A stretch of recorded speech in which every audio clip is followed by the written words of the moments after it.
Welcome, everybody. Welcome to the World of Concacaf podcast. My name is Eric Schmitz. And I'm Donald Wine. And our friend Jonathan could not join us tonight, but we are here because this is the most wonderful time of the year. It is Concacaf Nations League. And the group stage. The group stage that we wish that we could participate in again. One day, right, Eric? Yes. I am eagerly anticipating the day where the United States is participating in this again. But really, like, the group stage of CONCACAF Nations League is the essence of what is beautiful about CONCACAF. We saw some great action. We saw some wonderful nonsense happening in this window. The first window of the 2024-25 CONCACAF Nations League.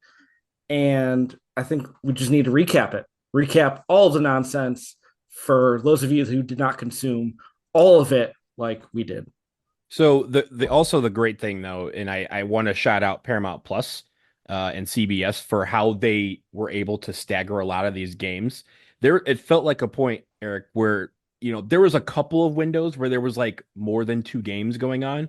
But if you had like a TV and an iPad or a tablet of some sort, you could watch just about every game because they usually only had one or two games on at once. And it's very rarely that they have like a block where I think it was yesterday where they had a block in the afternoon where there was like four games at a time, which, okay, cool. But I think what they did was great as far as staggering. They even had a game at 11 a.m. yesterday, Eastern time. So it was great how CONCACAF and I don't know if Paramount had anything to do with it, but at least CONCACAF was able to stagger some of these games so that you were able to see as much action as possible.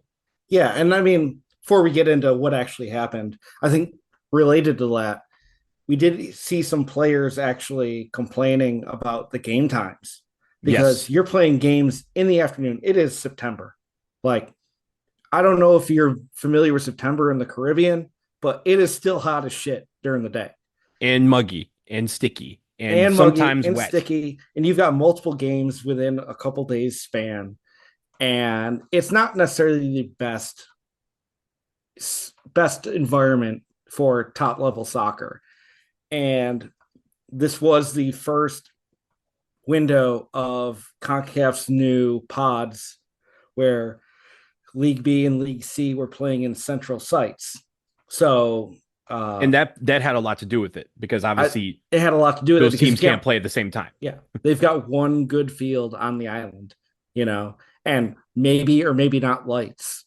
So you're playing those games early in the day, and you saw some of the games were affected, but in the end, it's CONCACAF. Magic is going to happen regardless.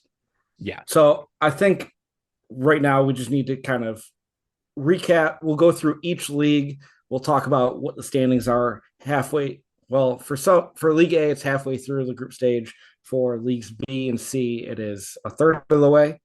But we will go through each league and let you know where everyone's sitting at. Talk about like the important things that happened. So Donald, I think we start with the best. League C is where it's at. And you want to go ahead and recap the standings? Yeah, so there's three groups of three teams in League C. So let's start with Group 1. Group 1 has Barbados sitting atop with 6 points. You have Bahamas in second with 1 point and a -1 goal differential. And then the U.S. Virgin Islands are sitting in third place in Group 1 with 1 point, but a -3 goal differential. Moving on to Group 2, you have Belize in first place with 6 points. They have a +5 goal differential. We'll talk about that in a second. Anguilla, shout out them, 3 points in second place with a +1 goal differential. We will talk a lot about that in just a second. And Turks and Caicos sitting in third place with 0 points and a -6 goal differential. Finally, we have Group 3. And Group 3 is St. Kitts and Nevis. You remember St. Kitts and Nevis made the drop down to League C, but they're sitting in first place with 6 points. Cayman Islands in second place with 3 points, and the British Virgin Islands round out Group 3. They're at the bottom with 0 points. Yeah. I know we've got a couple things that we want to hit on. First, just real quick, I saw that Group C was playing at Truman Bod Sports Complex. I did not get enough shots of the pool during the broadcast. But shout You out know what's Cayman funny? Islands. I Go ahead. I I was watching, how you turn on game, it's in like I was staggering between games, so I was like, all right, I'll turn on this game. It's in the 37th minute, and I turn on the game, and it was one of those, it wasn't Cayman Islands, so I didn't know where it was. All I saw was the pool. And so I was like, oh, I know where that is. I know where they're playing. And they didn't have to say anything. And then you kind of panned over. I was like, yep, I know that grandstand. I know exactly where they're playing. Truman Bodden. That's where they are. Yeah, wonderful place. Shout out Cayman Islands for getting the win in their opening match on an 84th minute goal from Elijah Seymour. It's good to see the home team win. But I think the big story out of League C is a game that the home team did not win. Uh, our boys and Donald, what jersey you wearing tonight? We're in Anguilla. Anguilla. Anguilla, the beloved brothers of our podcast, ranked 209th in the world in the FIFA rankings, opened up their 24-25 Nations League with a victory, the first competitive victory since 2010, the first competitive victory over a FIFA team since 2001, with a 2-0 win over the Turks and Caicos Islands at the TCIFA National Academy in Providenciales.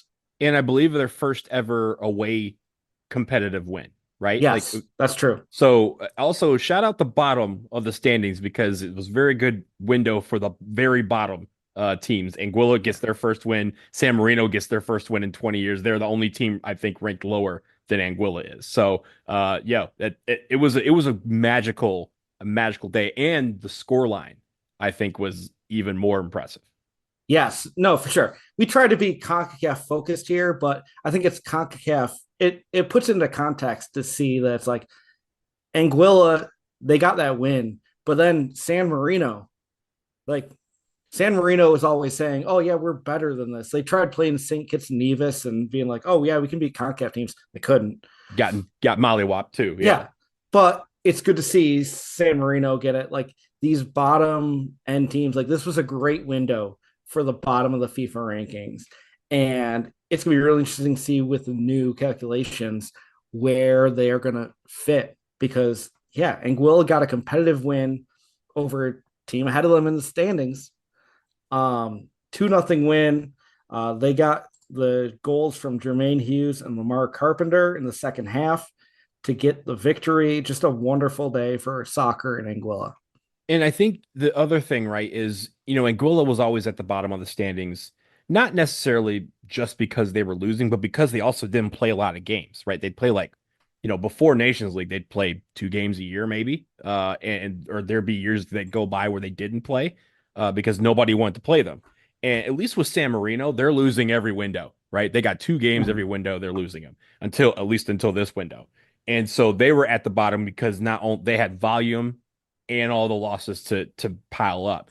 And so I'm wondering how Anguilla, now that they are starting to get back to competitive games, they lost their second game, but as we saw, it was very competitive all the way to the end. One And nothing so result. 1-0 result. And so I'm wondering if and that was against Belize. So I'm wondering if that is, first of all, Nations League is clearly helping. This is what it was made for. Teams like Anguilla to get competitive games, for them to just get that volume, get the, consistency going. And then eventually the hope is that they get better. And now I wonder how that factors into the standings. Guys, they're not going up from 209 to like, 197. But do they move up in the rankings because of this win? Because again, it was a very good window for the bottom of the rankings. Yeah. Well, they beat Turks and Caicos, who's currently ranked 206. So 209 beat 206. Belize was ranked 183. So, I mean, there's a little bit of a gap there. But yeah, rough window for Turks and Caicos. You get to host the 2 games. You lose both games at home. You're losing to the worst ranked team in CONCACAF.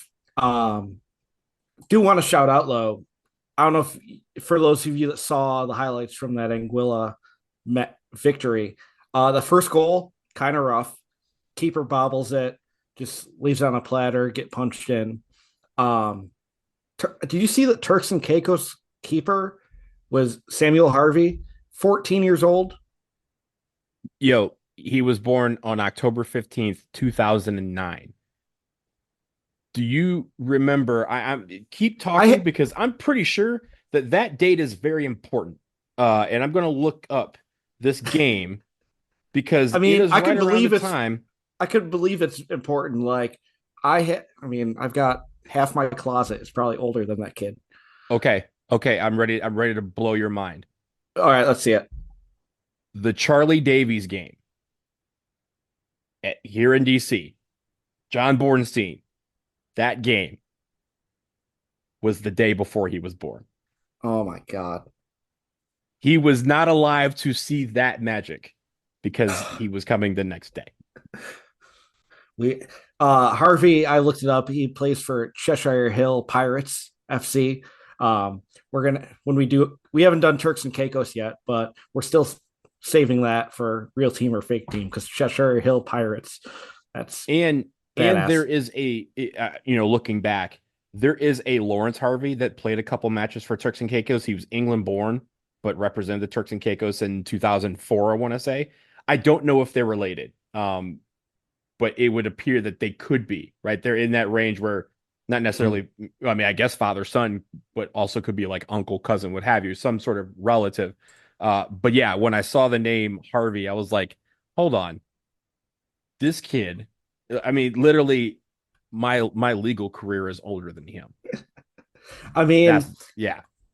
like in his defense, like looking at the transfer market page for the national team, it's got their average age for the roster at 21.4. That there's a lot of 15, 16, 17 year olds on the squad. Like Billy Forbes, the star striker, he's 33. He is bringing that average up a lot. He's Mhm. throwing off the curve. Well, it's kind of like the So U.S. team, right? Like there's a bunch. I mean, for a while, it's a bunch of kids and Tim Ream. So like yeah, you kind of have you need to have the balancer on the other side. yeah. Um, so learning experience for Turks and Caicos, but big window for Anguilla. I do want to point out that because the second plate, because of there's three groups and they're in League C and four groups in League B, there will be a second place team that gets promoted out of League C. Who is currently the highest ranked second place team in League C, Donald? It's them Dolphins, man. It's them Dolphins. Anguilla. Anguilla, and they've got a +3 goal difference advantage over Cayman Islands for that top second place spot. So Anguilla going up to League B would just be massive, Right. but And there's of course still they got some windows to play. and they still got 2 games left. Again, like against Belize and against Turks and Caicos. But you have to be proud of how far they've come. And I mean, when we started this podcast, one of the first things we did, like the jersey that I'm wearing, obviously you all listening to this can't see it, but it's like the jersey that came out like around the first episode of this podcast. One of those 3 that Stimulus put out. Shout out Stimulus. But Mm-hmm. to see wearing this jersey and knowing how they were getting absolutely bow beasted in every single game that we would watch, we'd be like, oh, they're going to score a goal. They finally scored a goal. Now we're like, oh, maybe they'll get a point. They finally got a point. Now we're talking about their first win in a very long time. So you can just see the progress that they've made. Yeah, and that Belize match, the second one, like all the sports books had Belize giving 3.5 goals. Like the line was Belize -3.5 was like the standard one, and that was a 1-0 game. So Anguilla putting up some great performances. Uh, Donald, there is one other game that we wanted to touch on. How about I use Virgin Islands game? Yeah, so U.S. Virgin Islands, first of all, we will talk about it a little bit later, but the U.S. Virgin Islands dropped some absolute fire kits. Oh Uh, yes, kits Absolute fire, and I have already ordered one. Just putting that out there. out of They Hummel. out of Hummel, yeah, Hummel has they have a new Hummel site that has 3 New Jerseys, a home, away, and a third. Each one of them are banging. The reason why it took me like 12 hours to order it is because I spent 11 hours and 59 minutes deciding which one I was going to buy. I ended up going with the home yellow, but there's a light blue away one that's absolute heat, and then the I'm getting the third is blue a one. black one that has it has like a chevron with a plaid like tartan like pattern across it. Lots of colors, very, very cool. They're online. Check them out. But I will say this: not only did they look good, they were able to use that mojo to conjure a 3-3 draw against the Bahamas. They were down 3-1 in the 58th minute, but they got a goal by Raheem Joseph in the 77th minute. In the 86th minute, they were able to equalize with a goal by Gabriel Canton Highfield. So I mean, look, U.S. Virgin Islands, they've been struggling for a while. Remember, we were talking about the Virgin Islands derby in World Cup qualifying and early World Cup qualifying, and they were struggling, but they were able to at least get that point, and that keeps them alive, at least maybe not to win the group because Barbados is so far ahead right now, but maybe to get into that, again, fight with Anguilla to maybe get into that picture for that top second place team. Yeah. The Bahamas US Virgin Islands game in the next window is going to be a great match. Lot at stake there. So yeah, wonderful kickoff day. Yeah, September 4th had us that 3-3 draw with the Virgin Islands, Bahamas. It had Anguilla getting their first dub. It had Cayman Islands getting that late win over British Virgin Islands. You couldn't have started Nations League any better. So wonderful League C here in September.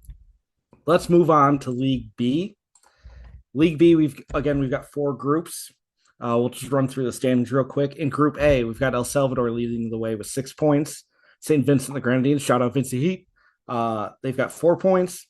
Bonaire, which hosted the matches this window, sitting in third at 1 point, and Montserrat with 0 points. In Group B, we've got St. Lucia, first place, 6 points with 2 wins. Curacao with 3 points. Grenada, who hosted this window, with 3 points, and St. Martin, the French one, with 0 points. In Group C, Haiti leads the way with 6 points and a +9 goal difference, which puts them in a good spot.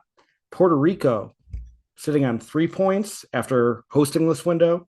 The Dutch St. Martin with 3 points in third place, and then Aruba sitting in the relegation zone with 0 points in fourth place.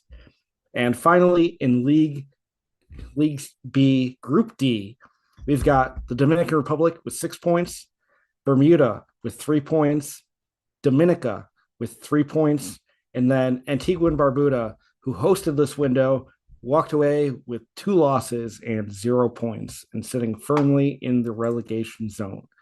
Donald, let's talk about storylines. Before we get to the storylines, I did want to point out, we talked about this when they did the draw for all these different groups back in, what was it, May? And we discussed the fact that League B was 15 island countries and El Salvador. And we were saying, hey, we love El Salvador. El Salvador has been great to us, but El Salvador's got to go. They can't be promoted up to League A because we are Team Island here on this podcast. We are CFU all the way. Of course, the one non-island country is leading their group to get up. So naturally, we're going to have at least 3 island countries that are promoted to League A, which is great. We'll talk about League A in just in a little bit. But El Salvador is, contrary to, again, we're doing this with all love and respect, but they are going against our wishes right now. And Vincy Heat's right on their heels. But I thought it was interesting of the one island country out there, they are one of the teams in first. Yeah. So staying in Group A, what's the first storyline for you? So yeah, look, Bonaire, I think the first thing you mentioned, they hosted in their, brand new stadium. They were one of the hubs for this window, and to be able to host both games is a really big deal. Unfortunately, they were not able to take advantage of it. However, they were able to ink out a draw against Vincy Heat, and I thought that game was very electric. I saw most of it because again, that was one of those windows, the few windows that had multiple games going on, and not just in Concacaf, but like football and other stuff like that. But it's interesting because Bonaire, again, feels like a team that with this new stadium could start to build something, and they had an opportunity to gain some momentum by hosting the matches and also having teams on the road at their house. And they just, unfortunately, were not able to take advantage of that. They're sitting in third place. They have 1 point. They were able to draw against St. Vincent. And I thought that part was really good, but I thought they missed a real chance here to kind of move themselves up and maybe go be a team that's poised to go at El Salvador. Yeah, I mean, they put up a really good fight against El Salvador in their second match. El Salvador won that one 2-1. Bonaire got a late stoppage time goal to get that 2-1 result, but El Salvador only scored one. Like, it was an own goal that opened the scoring right in first half stoppage time. El Salvador wasn't necessarily like, they've got their results. They got 2 wins, but they weren't necessarily, impressive in these 2 matches. They obviously got that 2-1 win over Bonaire. They beat Montserrat in the first match, but watching the games, I didn't feel like they played up to the level that you would expect from El Salvador with this group. Yeah, I agree. And I think the other thing is that we have to remind ourselves is I might be painting them in a, being a little harsh on them because they were just promoted to League B. So this is, again, them kind of stepping into the fray here. But again, I think there's an opportunity here for them to make some noise, and they may have missed. They're learning that in League B, you got to take your shots when you get them. And this was an opportunity to get, maybe not 6 points, but at least get 4. And they only end up with 1. Yeah. Moving on to Group B, the big story, St. Lucia, getting a 2-1 win over Curacao. I mean, Dick Advocaat's squad, the Curacao squad, really, really disappointing showing. But great result for St. Lucia, getting the 2-1 win. And then going off that win over Curacao, which is a massive win for them, they play Grenada, the host team, and they get a 2-1 win over Grenada at Karani James Athletic Stadium. So what a massive window for St. Lucia, sitting at 6 points atop the group. You would say that they're safe from relegation with that many points already, but I mean, Curacao was not necessarily thrilling to watch. If St. Lucia gets worked on against Grenada and St. Martin, they could be moving up. And League A is where they deserve to be as a League A team. I first of all, St. Lucia looked great, and they looked good in their uniforms while doing it. Yes. But also, I know Shout out we were going to Stimulus. mention, I know we were going to mention this, that the hub for these matches was Karani James Stadium, and the field was in terrible shape. Yes. Terrible shape. And I'm not sure. In their defense, they had storms roll through relatively recently. Like, that island has dealt with enough. We don't want to be ripping them for the condition of the field, but when you're moving to a hub situation and this is the look that you get on the broadcast, it looks rough. I don't know how it played. We weren't there, but those fields did not look great. Well, so when I think you're the same way, I'm not trying to put words in your mouth or anyone else out there, but when I say that the field looked terrible, it was not a shot at the country. It's not a shot at Karani James Stadium. We have been there. We love shout out Sizzle. Shout out Sizzle. It was a great time. But when you have these sort of things, again, a hub situation means that you're going to this place because you think they have the best facilities, the best fields, all this stuff. And if the field is not ready for play for whatever reason, that's okay. But then you have to consider other options that I know is they probably felt it was too late to maybe deviate from that. But it did affect the play. There was definitely times where guys were playing around those big patches that were on the field, and that maybe affects lines of passing. It affects, guys who are running through, and especially when it started raining, those spots became muddy. And so guys tried to avoid that as well, and that slowed the game down a little bit. So I think the main issue with the field not being great is that it affected the play in the sense that guys had to think about how they approached it. They had to think about going around certain parts of the field or avoiding certain parts of the field. And that may play to or away from the strengths of some of these teams, right? If you have a good midfield, that midfield was neutralized by the fact that they could move around. in that center patch because there was no grass there. Contrary, if you have a guy that's fast and you maybe give him some deeper spikes and you send him long and that ball skids just enough and then hits the patch and then stops just right on the foot of a guy, turn a lucky play into a goal. So those are things that I know Concacaf is addressing. It again, there may not have been a way to avoid this, but forget what it looks like on TV. Forget all that. I'm more concerned about A, safety of players, and B, how it plays for them and Yeah. how that affects how the game transpires. Well, I mean, talk about how it looks on TV mattering. Like we're trying to build up this competition to Mm-hmm. to be as prestigious as it actually is. Like it is the preeminent competition in global soccer. It's So got to look the part too, is it's what got to you're look saying. the part. Yeah. Mm-hmm. And I mean, the magic of CONCACAF, like what you see in the backgrounds, we talk about what the views are, beautiful. But the important part is making sure the field itself looks like it's top level competition. And I will say that I watched a lot of soccer in this window, as I know you did. Yeah, But I it was watched a lot great. of soccer from all over the world. I think I watched a game in every single confederation, at least one in every single confederation. Every single confederation had shitty fields. Every Mm-hmm. single confederation has to deal with this. There's games that were suspended due to rain. There's games suspended because there were, I mean, it turned one game I was watching turned into a lake, and they still tried to play through it. It was kind of like that women's Gold Cup Oh semifinal that I yeah, went to in San Diego. It was worse than that, and they still tried to play through it until the ball just would not.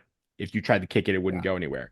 But you have the things. But the thing is when you think about it, all these competitions had terrible fields or fields that weren't up to snuff, but no one talks about it like they do CONCACAF. And that's where we come in yeah, is to say, hey, there's a reason for this. It affects the play, and we do need to call out that part of it. But it is not about, for me, it is not about the aesthetics of it because if I wanted to see another shitty field, I don't have to turn on the TV for CONCACAF. I can turn on the TV anywhere in the world yeah, and they all have to deal with the same problems. But again, if you're doing this in World Cup qualifying, people are going to have a bigger issue with it. yeah. Well, I mean, shitty fields are everywhere, but vibes, that's Vibes CONCACAF. are vibes are present only here. All right. Exactly. Before we move on from League B, any other things you want to point out? Yeah, Haiti is beating everybody's ass. Straight up. Led by Duckins Nazin. He had 4 goals. He had 3 in one game, but they beat Puerto Rico 4-1. They beat St. Martin, the Dutch side, 6-0. In watching that game, I don't know if you watched that game, but the last 15 minutes, they Mhm. just worked them like a part-time job. It was quite impressive for Haiti. Again, especially all that they as a nation, as their team has gone through, for them to be able to just come out and just put their heads down and go to work on these two teams was really, really interesting to watch. And they look like the runaway favorites. We knew that they were, but Mhm. they look every bit the part of a team that looks like they're trying to get back into League A. Yeah. And I know Puerto Rico, I had heard they were missing some players. Just a tough window for them. They did get scratch out the 1-0 win over Aruba on a late goal um, from Leandro Lopez. Um, but yeah, Haiti getting goals in the 75th, 82nd, 75th, 77th, 82nd, 85th to really run away from St. Martin. I mean, the goal difference is going to come into play here. So Haiti looks like they've got a good shot to get promoted and qualify for the Gold Cup, which is next summer. All right, let's move on to League A. Donald, where are the League A standings sitting right now? So Halfway we through the group have stage. yeah, so we're halfway through the group stage. We have 2 groups. In Group A, Costa Rica is atop the group with 4 points. They have a +3 goal differential that is one above Guatemala, who is in second place, also on 4 points. Third place is Suriname with 3 points. Guadeloupe also has 3 points. They're in fourth. Suriname has a +1 goal differential. Guadeloupe with a -2. And then finally, fifth and sixth place are Guyana and Martinique, both of them sitting on 1 point with a -2 goal differential. So that's Group A of League A. Group B has Jamaica sitting in first place alongside Nicaragua. Jamaica is in first place, 4 points +1 goal differential. Nicaragua, the same stat line, but they are in second place. I think it's another tiebreaker that's further down the line. Honduras is in third place, 3 points. Cuba is in fourth place with 2 points. French Guiana is in fifth place with 1 point and a -1 goal differential. And Trinidad and Tobago, who was in the Nations League quarterfinals against the United States, was in the Copa America playoff and lost to Canada back in March. We were at that game as well. They are in they're in sixth place with a 1 point. They have 1 point right now and a -4 goal differential. Yeah, and the quick thing I want to point out is the first place team sitting on 4 points. Last year, we did have one team, Trinidad and Tobago, got off to that hot start, got Mhm. 6 points in that first window, and was able to use that Hold on. to Yeah. hold on and get through to the quarterfinals. Everything is still up for grabs the way it's looking right now. I think And for me, it's interesting to note because I know we've been talking about where are we going to go? Where's the United States going to play? Who's Mexico going to play? Canada and who am I thinking of? Panama. yeah, But the idea is when you're looking at the last year's uh second place teams, Trinidad and Tobago, you mentioned they got off to that hot start. They got 6 points. They finished with 9. So they didn't do well in the October window. Meanwhile, the other second place team in Group B was Honduras with 7 points. So there's still some maneuvering here. And when we get into later, we'll probably talk about some of the matchups that are left. There's going to be some movement here. And it's really, I mean, this is a much tighter window than we had last time around, where we kind of had, I mean, it was down to like 4 or 5 teams, at least from an American standpoint of who we were going to play. Right now, that we can't say that because it really is up for grabs. yeah. I mean, looking at standings is up for grabs, but because of the scheduling, we'll touch on that. I don't know if it's actually that close. Yeah, there's some teams who have a much tougher schedule than others. Let's say that. Yeah. Um, so first off, the big result, I think, in Group B, Jamaica, their first match was hosting Cuba, 0-0 draw at the office in Kingston. Honestly, a terrible way to start. Very listless for Jamaica, under a new coach too, and they were able to rebound. They got a 2-1 win in Honduras, but not a great way to start out the window for Jamaica, who's expected was the number one seed and expected to get through. Yeah, they're. I mean, they're one of the class teams, and I mean, when we're talking about Jamaica, we have for the last 5 years we've talked about them competing for the 2022 World Cup. We thought they were going to be a team with all those new influx of dual nationals, that they would be a team that would compete for one of those spots. But now they really are one of the teams that are certain to try and go after one of these new spots in CONCACAF. There's what, 3 that are guaranteed to get into the 2026 World Cup, and then 2 more who will go to the big playoff that they're doing. Jamaica not being one of them would be unacceptable, period. But really, they're a team that, in their minds and in my mind at least, should be competing to be one of those 3 teams, extra teams that get into the World Cup alongside the 3 hosts. Yeah. And I don't know if it's just me picking and choosing, but this was the first competitive match under Steve McLaren, new coach in Jamaica. I noticed across CONCACAF, a lot of the new coaches, the team struggled early. And that's just a matter of, it's international soccer. You get a new coach, it's tough to implement your style of play when you're playing a team that's going to be competitive, has an identity, and is going to play with intensity. It's tough to get a result, even at home. So rough start for Jamaica. Yeah. And I mean, segue to another team that I thought did uh, actually pretty well. Kind of surprising in my mind, Nicaragua. Nicaragua is right now in second place. And, against French Guiana, they had a epic 95th minute goal from Weidman Talavera to win. And that's part of the reason why they are second in Group B. And of course, Talavera actually didn't even start the game. He came on as a substitute in the 55th minute. And watching that game again, it was, in my mind, it was actually one of the, air quotes, boring games. Like, it wasn't a lot of action. And then all of a sudden, it was just like lightning in a bottle. And, Talavera scores the goal. and Nicaragua turns what was probably a listless draw that would have had them probably down in fourth or fifth place in the standings. Now they're in second. In fact, they were in first before Jamaica played and won late. They're the last game of the window. So it's very, very cool to see them, getting to that point.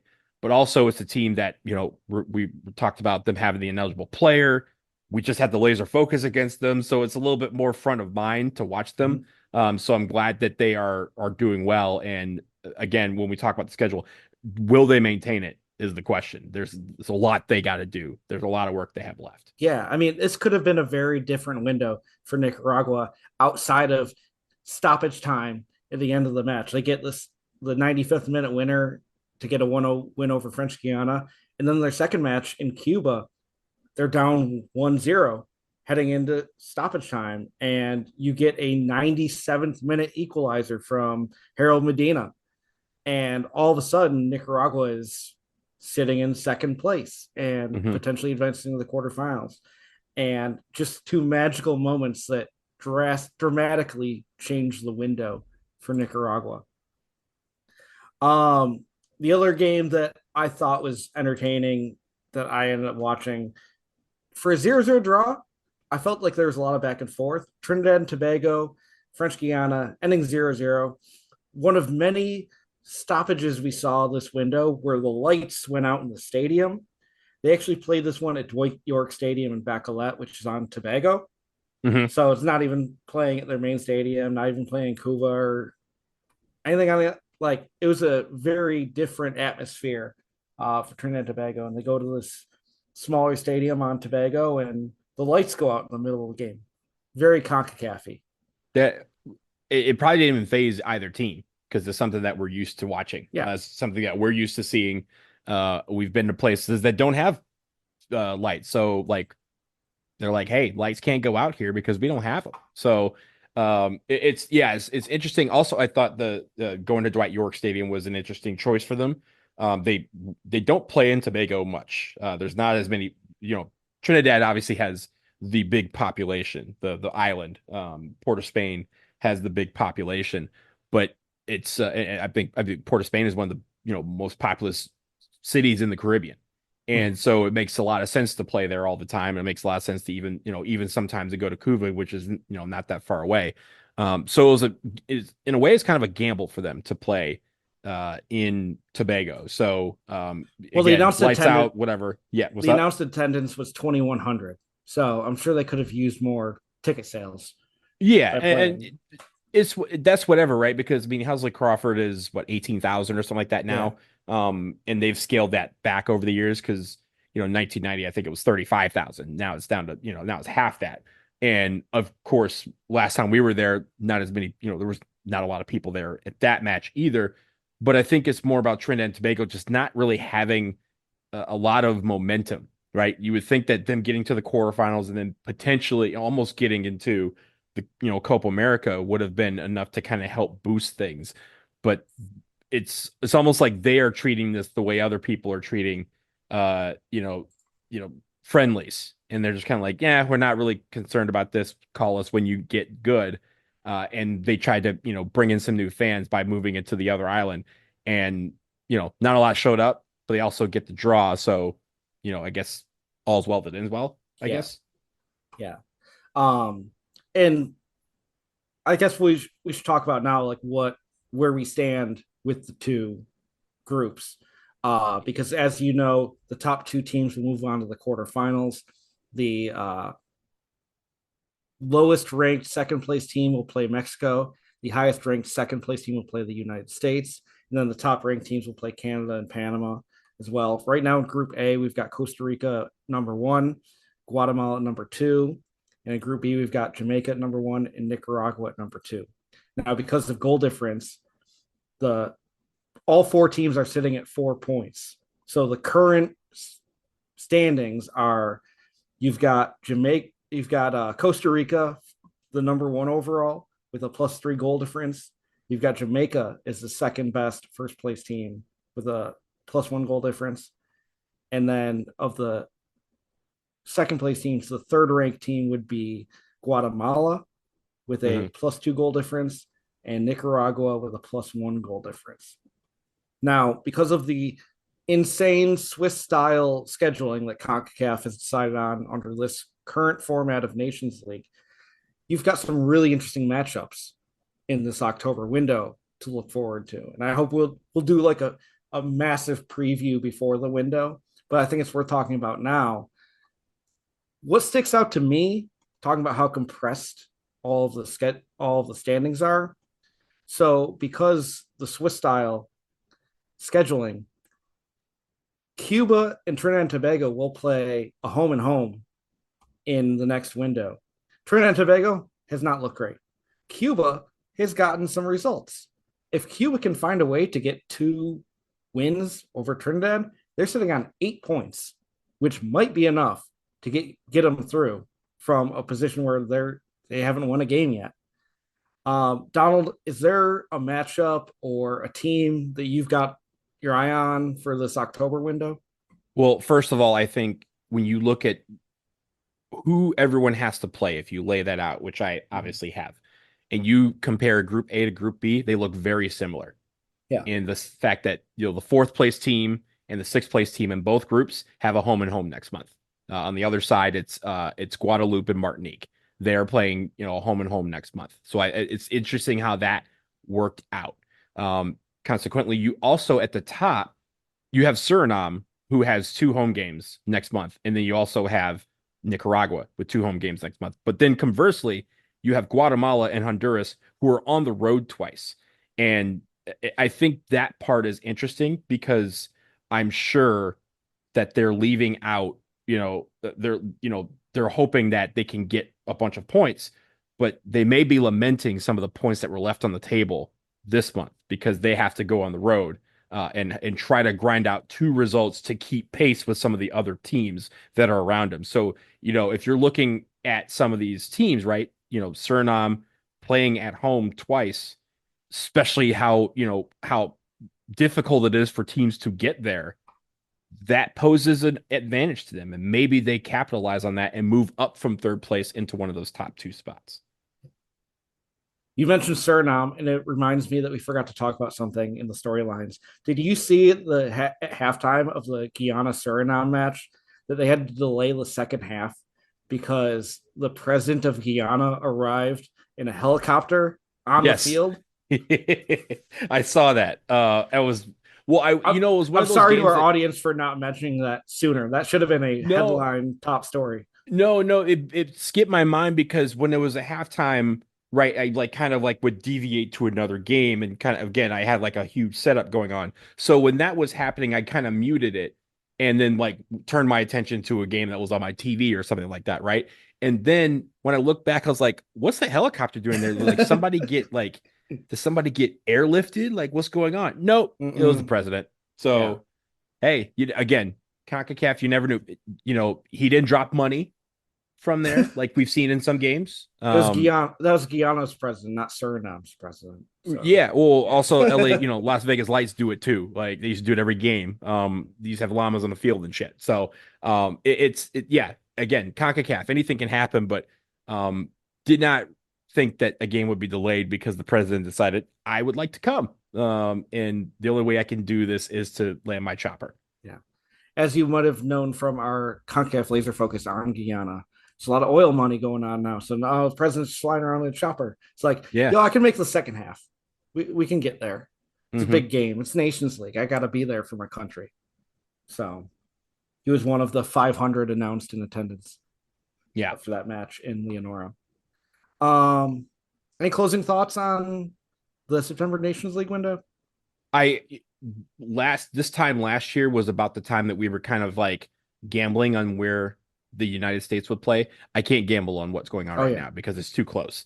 And maybe as we get closer, it's going to be really those first matches next month. And I know we'll talk about it in a couple of weeks, but just to give you guys a preview of what those matches are, the first matches in each group, the first match day on December 10th is Group B, Nicaragua against Jamaica, Cuba against Trinidad and Tobago, and French Guiana against Honduras. Then you have on October 11th, Suriname against Costa Rica, Guadeloupe against Martinique, and Guyana against Guatemala. So that will maybe create some separation here.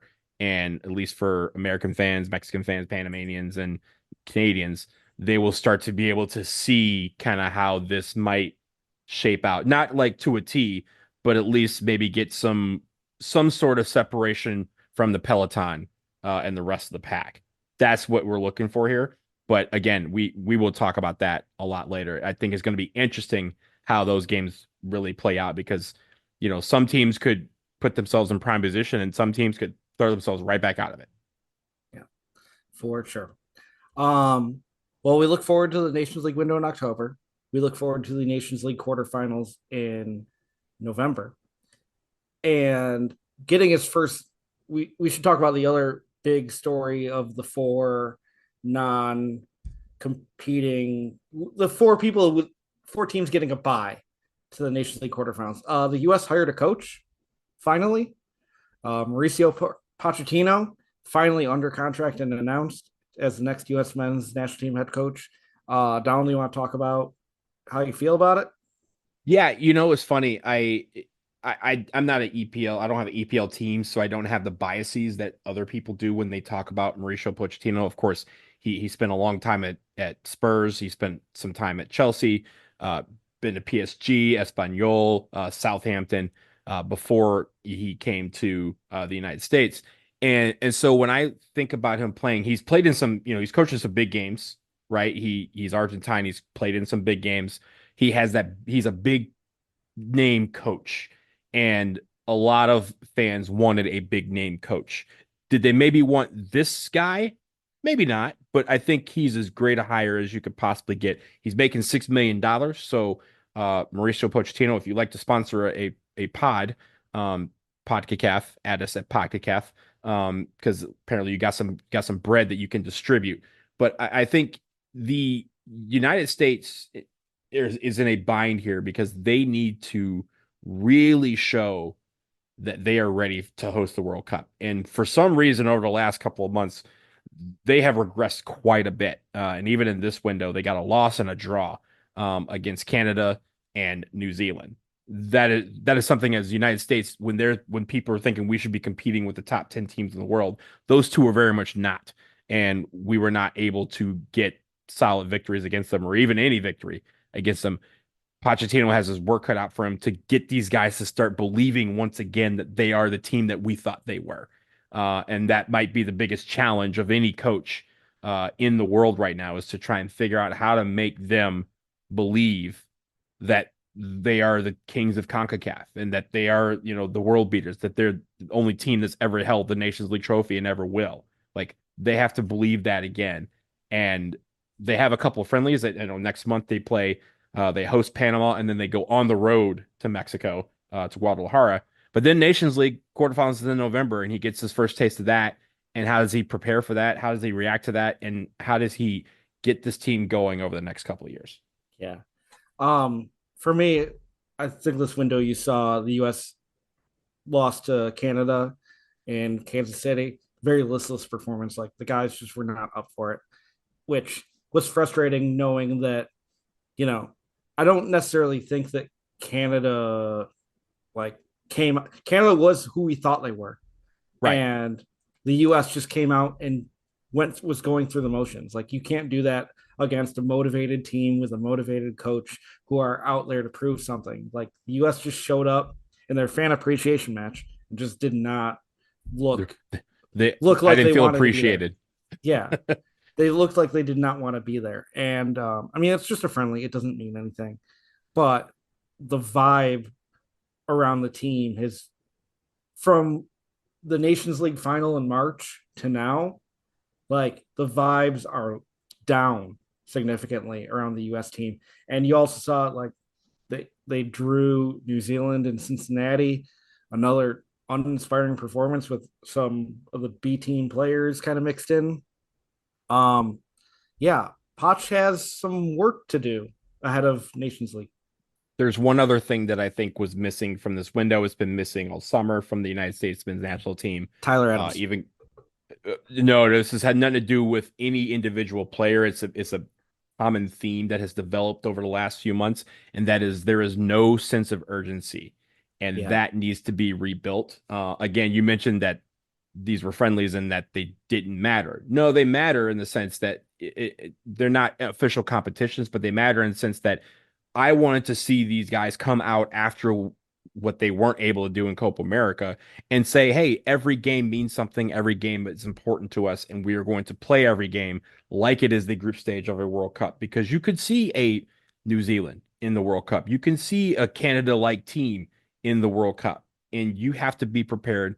You can't just say, oh, this team's coming and we're playing at home. It's whatever. You have to approach every single game like Canada approached us, right? Like you mentioned, they were motivated. They decided that this game meant something, and they were going to play as if it meant something. And if you have to make that up, if you have to do the whole Jordan, like, somebody didn't get my sandwich right and I took it personally, like, do that. But Pochettino has to figure out a way to rebuild that urgency, because that has disappeared very quickly, and it's been the most glaring omission from the United States men's national team. Yeah. I'm gonna put you on the spot here. All right.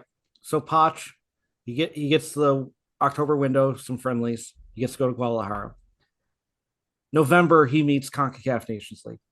What do you think is like the most extreme destination that the US could go play in where Poch is gonna be like, what the fuck am I doing here? Suriname. it's It's Suriname. Suriname. Okay. Yeah. And Ronnie Brungwood shows up like by Horse Brigade or some random wild stuff. And Pochettino's like, I am not in Kansas anymore, nor am I at Stanford Bridge. That's clearly the one. Like, yeah, you go to an island, he's going to an island. He's gonna appreciate that. But you go to some place where you got a charter flight is still not going to get you there. They got to, like, your pilot's like, yo, where are we going? They got to file a new flight plan, like that sort of thing. That's where that will be his welcome to the Nations League moment for sure. Yeah. I mean, I I think I'm in the same neighborhood. I was gonna go French Guiana. It's like, wait, Yeah, we're going where? We're going to South America? Cool. Wait, we're not playing a real team. Like they're not even a real country. They're not FIFA. Like we're not gonna play them qualifying or ever again. like one where he has to be like, oh, we're playing Suriname. Oh, wait, where's Suriname? And someone has to like get out the like Google Maps, like it's here. He has to do like a quick search. Oh, it's right there. Yeah, of of course, these South 12 America. team of these 12 teams, how many do you think he has to look up on a map? Oh, several. I mean, he probably knows the big countries, like the big, like he probably knows some of the I Central Americans, but he's I bet he Argentine, so he knows knows a lot of those. I bet he knows Jamaica, Costa Rica, and he probably knows Honduras. He probably knows Cuba. He Yep. probably knows Honduras is in Central America. Central Oh, America, but like again, he knows Suriname and French Guiana. It's in South America. He's from South America. He just might have to revisit the fact that, yo, I'm going to South America for a North American Conference Confederations tournament. Why is this? Why is Suriname? Like he's gonna ask those questions as he's on the charter flight. That's probably like 14 hours to get down there. But again, he's gonna land. He's gonna be like, I'm really in South America playing Concacaf Nations League. What are we doing? Like, what is this? I should be in Tahiti at least. Like, put me somewhere real. get ready to learn CONCACAF, brother. Get ready to learn Concacaf. It's a language we're fluent in, and we still learn every day. Yes. All right. Go One ahead. final thing, after the one thing that I wanted to mention is that we were going to talk quickly, very very quickly, about the fact that there were several teams that debuted new jerseys in this window. Mhm. Absolutely job well done to like almost all of them. Like there is very few duds in this bunch. We're talking about doing a full jersey episode because there's just so many, but I want to list at least some of the people who debuted jerseys in this window. US Virgin Islands, we talked about those. Yeah. They're hot. Aruba, Curacao, Suriname, Guyana, French Guiana, Puerto Rico, St. Martin, the Dutch side, and Dominica, of which Dominica, that jersey, stimulus, shout out stimulus, will probably be paid for by me very, very soon, like maybe after we finish recording this. But there was just so many. And then, of course, there's like the teams that debuted their jerseys in like June. There's a lot of fire in CONCACAF right now in the jersey side. So we're gonna have to like really research this and really put it all together so that we can give you an episode on just jerseys. Yeah. It's called Fashion. Look it up. Fashion. All We're right. about that. Yes. So thank you to Stimulus and all the other companies who are making this fire new look Concacaf for everybody. Again, thank you to our patrons for supporting the podcast. Patreon.com/Concacaf. Go sign up. There's a free tier, but we really need your support to make this podcast a thing. We need, to pay hosting fees and things of that nature. Starts as low as $1 a month. Yeah, as low as $1 a month, and you get a one more round bonus episode with most of our episodes that we record and publish publicly. Sometimes you'll get episodes before they are available to the public. You're like our exclusive test group. Get access to our Discord, and again, when we listen to your feedback too. Yes. And so, you have a lot of options, and you have always direct access to us through that Discord on things that you want to hear or see on this pod. Yeah. And you also have direct access to us on social media at Podcacaf, POD on Facebook, Twitter, Instagram. And Donald, you have a Twitter too? Yes, at BlazingDW is my handle on Twitter. Sweet. And Jonathan Slape is JSlape SSP on Twitter.